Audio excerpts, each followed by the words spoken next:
Hello viewers, আমি মোস্তান আহমেদ বলছি host website থেকে। আশা করি সবাই ভালো আছেন। ওয়ার্ডপ্রেসের এই নতুন ভিডিও সিরিজ আপনাদের সবাইকে স্বাগতম জানাচ্ছি। আজকে আমরা দেখব কিভাবে আমরা আমাদের ওয়ার্ডপ্রেস পোস্টে গুগল স্প্রেডশিট অ্যাড করতে পারি। ভিউয়ার্স, এরই মাঝে আপনাদের জানিয়ে রাখি আপনাদের জন্য রয়েছে একটি দারুণ অফার। আমাদের ভিডিওটি যারা দেখছেন ও সাবস্ক্রাইব করেছেন তাদের জন্য হোস্ট ওয়েবসাইট দিচ্ছে হোস্টিং এর উপর 10% থেকে 70% পর্যন্ত ছাড়। আপনাকে যেটা করতে হবে শুধু ইউটিউব এই কুপনটি ব্যবহার করে আমাদের ওয়েবসাইট থেকে হোস্টিং কিনলেই আপনারা পেয়ে যাবেন 10% থেকে 70% পর্যন্ত ছাড়। বিস্তারিত জানতে আমাদের ওয়েবসাইট ভিজিট করুন www.hostthewebsite.com। ভিডিও ডিসক্রিপশনে ডিটেলস লেখা থাকবে, আপনারা ওখান থেকে জিনিসটি চেক করে নিতে পারেন। তো আমরা প্রথমে আমাদের ওয়ার্ডপ্রেস সাইটে চলে যাব। ওয়ার্ডপ্রেস সাইটে যে আমরা লগইন করব, লগইন করা হয়ে গেলে আমরা আমাদের প্লাগইন সেকশনে চলে যাব, কারণ আমাদের একটা প্লাগইনস অ্যাড করা লাগবে, সেটা হচ্ছে গুগল ওএমবেড প্লাগইনস। তো আমি অ্যাড নিউতে ক্লিক করব। অ্যাড নিউতে ক্লিক করা হলে এখানে আমি গুগল ওএমবেড প্লাগইনস সার্চ করব। এই গুগলে সার্চ দিলে গুগলের যত প্লাগইন আছে প্লাগইনগুলো চলে আসবে। তো এখান থেকে আমি গুগল ওএমবেড প্লাগইনটা বের করব।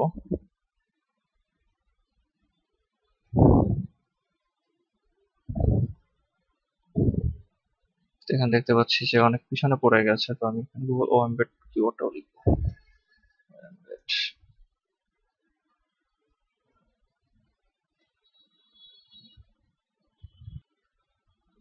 তো গুগল ডক্স ওএমবেড লেখার পরে সার্চ দিলে আমরা নিচের দিকে এই যে গুগল ডক্স ওএমবেড প্লাগইনটা পেয়ে যাব। এটা আমরা ইনস্টল করতে হবে। ইনস্টল হয়ে গেলে আমি অ্যাক্টিভেটে ক্লিক করব। তো অ্যাক্টিভেট হয়ে গেলে এখন আমরা যেটা করতে হবে সেটা হচ্ছে আমার যদি কোনো নতুন পোস্ট ক্রিয়েট করা লাগে, তো আমি একটা নতুন পোস্ট ক্রিয়েট করব। এই জন্য পোস্টে যেয়ে অ্যাড নিউতে ক্লিক করলাম। তো অ্যাড নিউতে এখানে সেকশনটা চলে আসলে তো আমরা এখানে দেখতে পাচ্ছি যে অ্যাড টাইটেল। তো আমার পোস্টের টাইটেল আমি দিলাম হচ্ছে ওএমবেড ডক্স। সো এমবেড ডক্স আমি এইভাবে লিখলাম। তারপর এখানে রাইটিং এর জায়গায় আমি যদি এমবেডেড কোড বা লিঙ্ক দিই তাহলে আমার কাজটা হয়ে যাবে। তো আমি প্রথমেই আমার এমবেড লিঙ্ক খোঁজার জন্য আমার একটা গুগল শিট দরকার। তো আমি যে গুগল শিটটা এমবেড করব এখানে, সেই গুগল শিটটা হচ্ছে আমি এখন বের করব। সাপোজ আমি এই শিটটা শেয়ার করতে চাই, তাহলে আমি এখানে শেয়ারে ক্লিক করব। শেয়ারে ক্লিক করার পরে এখানে শেয়ার উইথ আদার্স এই এলাকাটা দেখতে পারবো, আর ডান পাশে দেখতে পারবো গেট শেয়ারেবল লিঙ্ক। তো আমি গেট শেয়ারেবল লিঙ্কে ক্লিক করলে আমাকে একটা লিঙ্ক দিবে। আমি রাইট হ্যান্ডে ক্লিক করে কপি করতে পারি, অথবা এখানে কপি লিঙ্কে ক্লিক করে কপি করতে পারি। দেখতে পাচ্ছি লিঙ্ক কপি টু ক্লিপবোর্ড, এটা চলে আসলে আমি এখন এই লিঙ্কটা এখানে পেস্ট করব।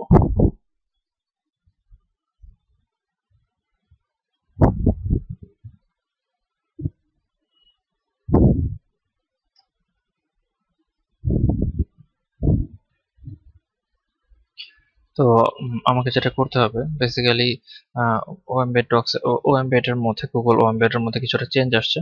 তো চেঞ্জের জন্য আমরা সরাসরি কোনো শেয়ারেবল লিঙ্ক শেয়ার করতে পারি না ওএমবেড ডক্সে। তো আমরা যেটা করতে হবে, আমার যে লিঙ্কটা আছে সেই লিঙ্কটা আমার এখান থেকে পেতে হবে।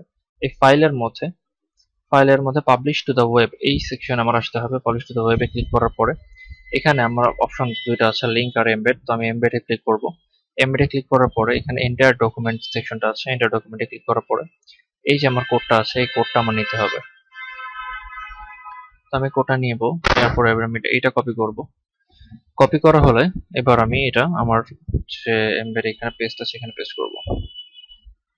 ওকে, তো আমার HTML হয়ে গেছে। আমার প্রিভিউ যদি ক্লিক করি তাহলে আমি দেখতে পারবো এখানে শীট চলে আসছে। আমি সেভ ড্রাফটে ক্লিক করব। সেভ ড্রাফটে ক্লিক করে আমি যদি এখন প্রিভিউতে ক্লিক করি তাহলে আমি দেখতে পারবো যে আমার সরাসরি আমি আমার পোস্টের মধ্যেই গুগলের যে এমবেড আছে সেই টোটাল ইয়েটাই ব্যবহার করতে পারছি। আমি এখান থেকে আমার কোনো কিছু এডিট করতে হলে এডিট করতে পারবো, যদি এডিট করার দরকার হয় আমার। তো হচ্ছে এইভাবে করে আমরা আমাদের এমবেড কোডটা ব্যবহার করতে পারি। গুগল এমবেড ডক্স ব্যবহার করে আমরা সরাসরি আমাদের ওয়ার্ডপ্রেস সাইটেতে যে কোনো ধরনের শিট ব্যবহার করতে পারি, গুগল শিট। তো ভিউয়ার্স, আজকের মতো এই ছিল আমাদের ভিডিও। আশা করি সবার ভিডিওটি ভালো লেগেছে। ভালো থাকবেন সবাই। এরকম আরো ভিডিও দেখতে সাবস্ক্রাইব করুন আমাদের চ্যানেলে। যে কোনো সময় যে কোনো প্রবলেমের জন্য আমাদেরকে নক করুন www.hostthewebsite.com এই সাইটে। ধন্যবাদ সবাইকে।